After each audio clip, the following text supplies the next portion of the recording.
గోదావరి జిల్లా గోపాల్పురం నియోజకవర్గం ఎమ్మెల్యే మద్దిపాటి వెంకట్రావు సారథ్యంలో నిర్వహించబడిన మెగా జాబ్ మేళా విజయవంతమైంది. మండల ప్రధాన కేంద్రమైన నల్లజర్ల జిల్లా పరిషత్ హైస్కూల్ ఆవరణలో జరిగిన ఈ మేళాలో సుమారు 20 ప్రముఖ కంపెనీలు పాల్గొని 850 మందికి ఉద్యోగ అవకాశాలు కల్పించాయి. వీరిలో 500 మందికి ప్రత్యక్ష నియామక పత్రాలు అందజేయగా మరో 350 మందికి ఈమెయిల్ ద్వారా నియామక పత్రాలు పంపించనున్నారు. ఆన్లైన్ ద్వారా 200 మంది, ఆఫ్లైన్ ద్వారా 1100 మంది, మొత్తం 3100 మంది అభ్యర్థులు తమ పేర్లను నమోదు చేసుకోగా 2700 మంది ప్రత్యక్ష ఇంటర్వ్యూలకు హాజరు కావడం జరిగింది.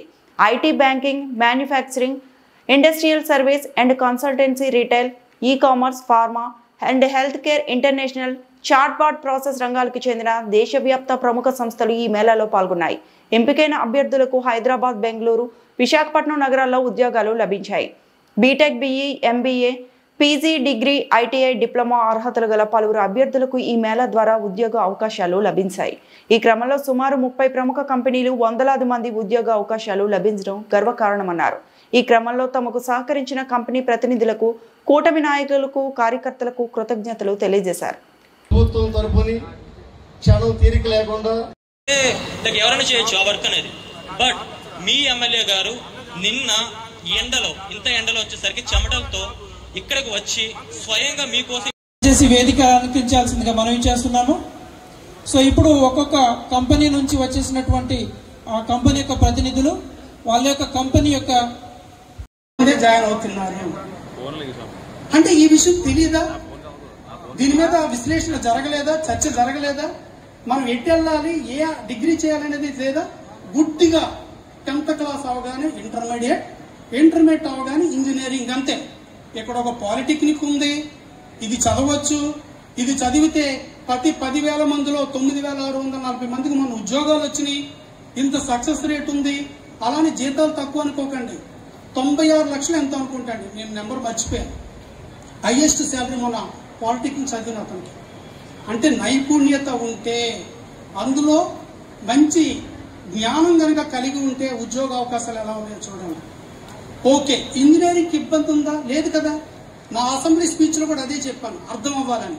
ఒకవేళ నేను ఇంజనీరింగ్ చదవాలి, పాలిటెక్నిక్ చదివాను 3 years, తర్వాత నాకు ఇంకా కుటుంబం అంత నా మీద ఆధారపడలేదు, ఇంకా ఉన్నత విద్య చదవాలి. నా ఫ్రెండ్ ఇలా ఇంటర్మీడియట్ నుంచి ఇంజనీరింగ్ జాయిన్ అయిపోయాడు అనుకోండి, మీరు జాయిన్ అవ్వండి ఇంజనీరింగ్. తను మొదటి ఇయర్ కంప్లీట్ అవుతే మీరు సెకండ్ ఇయర్ జాయిన్ అవుతారు. సో ఇంటర్మీడియట్ 2+4 6 ఏళ్ళు, పాలిటెక్నిక్ +3+3 6 ఏళ్ళు. మీరు ఉన్నత విద్య చదవాలన్నా మీరు మళ్ళీ మీ తోటి ఫ్రెండ్ లాగా ఎంపీసీ నుంచి వచ్చి బైపీసీ నుంచి వచ్చిన వాళ్ళలాగా మీరు ఇంజనీరింగ్ కంప్లీట్ చేశారు. సారీ, బైపీసీకి ఇంజనీరింగ్ ఉండదు. అలాగే మీరు పాలిటెక్నిక్ చదివి కూడా మీరు బయటకు వచ్చారు. కాబట్టి ఇంకా నేనేం బలంగా నమ్ముతానంటే, ఇలా వచ్చిన వ్యక్తి కంటే మీరు ఇంకా బలంగా ఆ సబ్జెక్ట్ లో స్కిల్స్ ఉంటాయి. ఎందుకు? ఇతను ఎంపీసీ చదివి ఆ ఎలక్ట్రికల్ సాఫ్ట్వేర్ నేర్చుకుని అలా వచ్చేసరికి మీరు 3 ఏళ్ళు అదే సాంకేతిక నైపుణ్యత కలిగిన డిగ్రీ మీద 3 ఏళ్ల ఎక్స్పీరియన్స్ తో మీరు వస్తున్నారు.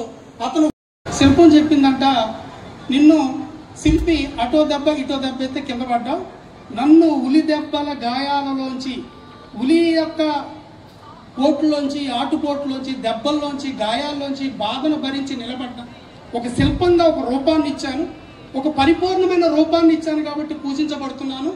నువ్వు ఆ రూపాన్ని, పరిపూర్ణ రూపాన్ని నువ్వు ఇవ్వలేకపోయావు, నేను విన్నాను, ఉలి దెబ్బలు నాకు తగిలాయి అని ఆ శిల్పం జవాబు చెప్పింది. సో మన జీవితంలో ఈజీగా కొట్టేయడానికి జాబ్ కొట్టేసి ఇది నిలబడదు. మనము కష్టానికి సిద్ధపడిపోవాలి, శ్రమించడానికి సిద్ధపడిపోవాలి, ఒక లక్ష్యం ఉండాలి, ఒక గమ్యం ఉండాలి, దానికోసం నిరంతర శ్రమ ఉండాలి. ప్రతిరోజు ఇన్స్పైర్ అవుతాం.